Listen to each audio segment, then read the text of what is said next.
یہ تو فیڈرل کے اندر جو بل جو ایک پاس ہے آلریڈی جو قانون بنا ہوا ہے وہ گلگت بلتستان میں ایکسٹینڈڈ ہے، اور جہاں تک اس کی بات ہو رہی ہے فلک نور کے اسپیسیفک کیس کی بات ہو رہی ہے، تو یہ نہ شرعی طور پر نہ قانونی طور پر لڑکی اگر بالغ نہ ہو تو اس کی شادی نہیں ہو سکتی اس کی ولی کی مرضی کے مطابق کے بغیر۔ تو اب یہ جو شادی ہے جیسے کہ اس کی پیدائش اس کے فارم بے کے مطابق 2012 اس کی پیدائش کا ایئر ہے، اس حساب سے اس کی ایج میکسیمم بنتی ہے 13 سال، اور 13 سال کی بچی کی شادی کی اجازت نہ تو ہماری شریعت دیتی ہے اور نہ ہی ہمارا قانون دیتا ہے، اور ولی کے بغیر اس طرح کی شادی جو ہے وہ ویسے بھی ایک قانون جرم ہے، اور ہم اس کو ایز اے کرائم لیتے ہیں، اور اس کے کیس کو فلک نور کو کہ کیس کو جو اغوا کا مقدمہ درج کروایا گیا ہے اس کے والدین کی طرف سے، ہم یہ چاہتے ہیں اور ہم نے آئی جی صاحب کو بھی یہ بتایا ہے کہ اس بات کو یقینی بنایا ہے کہ یہ کیس جو ہے اس کو ایز اٹ از اس کے والد نے جس طرح سے اس کی ایف آئی آر درج کرائی ہے کہ وہ ابڈکشن ہوئی ہے بچی کی، تو اس کو اسی طرح سے ٹریٹ کیا جائے، کیونکہ بچی کی 13 سال کی بچی کی اپنی کوئی مرضی نہیں ہوتی۔ میڈیکل سرٹیفکیٹ جب تک گورنمنٹ کا ہاسپٹل نہ ہو، کوئی D H Q P H Q کا ہاسپٹل نہ ہو، تب تک اتھینٹسٹی اس کی نہیں ہوتی ہے، تو وہاں کی کسی پرائیویٹ کلینک کی لیڈی ڈاکٹر نے یہ سرٹیفکیٹ دیا ہے، تو جب قانونی دائرے پورے کیے جائیں گے اور اس کیس کو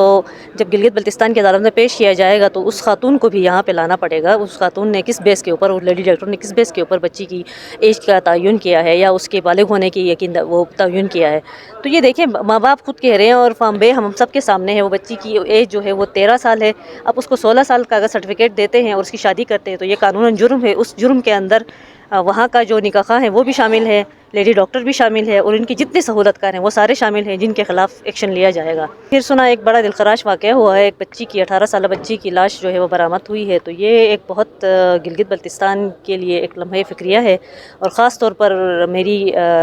بہت زیادہ ہمدردی ہے ان والدین کے ساتھ بھی، اور بڑی تشویش کا اظہار آج چونکہ ہمارا سیشن چل رہا تھا تو اس کے اندر بھی ہمارے تمام ممبران اسمبلی میں اس کے اوپر بڑا تشویش کا اظہار بھی کیا ہے، اور ہماری کوشش ہوگی کہ ہم اپنی طرف سے آج اس کیس کے حوالے سے بھی آئی جی صاحب کو ضرور وہ کریں گے کہ ڈائریکٹیوز جاری کریں گے کہ اس کیس کی بھی فری اینڈ فیئر جو ہیں وہ تحقیقات جاری کریں، اور جو بھی محرکات ہیں اب ہم یہاں پہ بیٹھ کے یہ نہیں کہہ سکتے کہ خودکشی ہے، کچھ بھی ہو سکتا ہے، اس کے پیچھے کیا محرکات ہے، خودکشی کی کیا وجوہات ہے، آیا خودکشی ہے بھی کہ نہیں، اس پر انویسٹیگیشن کی ضرورت ہے، اور جب رپورٹ سامنے آئے گی تو پھر انشاءاللہ بہتر ہوگا۔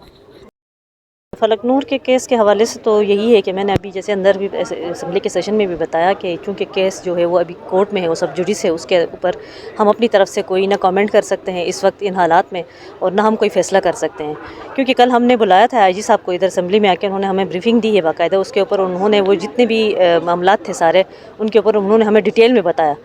کہ کیسے وہ نکلے ہیں، کہاں سے کس نے سپورٹ کیا، کون کون فیسیلیٹیٹر تھا، وہ ساری چیزیں ان میں سے میرے خیال میں ایک آدھ بندہ پکڑا بھی گیا ہے، اور جہاں تک اس کے کیس میں جو مین جو ایکیوزڈ ہے اس کی بات اگر کریں تو اس نے 6 تاریخ تک کے پی کے سے کورٹ سے اس نے اپنی بیل کروائی ہے، اور وہاں کی کورٹ نے اس کو یہ کہا کہ 6 تک اس کی بیل ہو گئی ہے، اور 9 تاریخ کو اس نے گلگت بلتستان میں آ کے یہاں چیف کورٹ میں اپیئر ہونا ہے، اور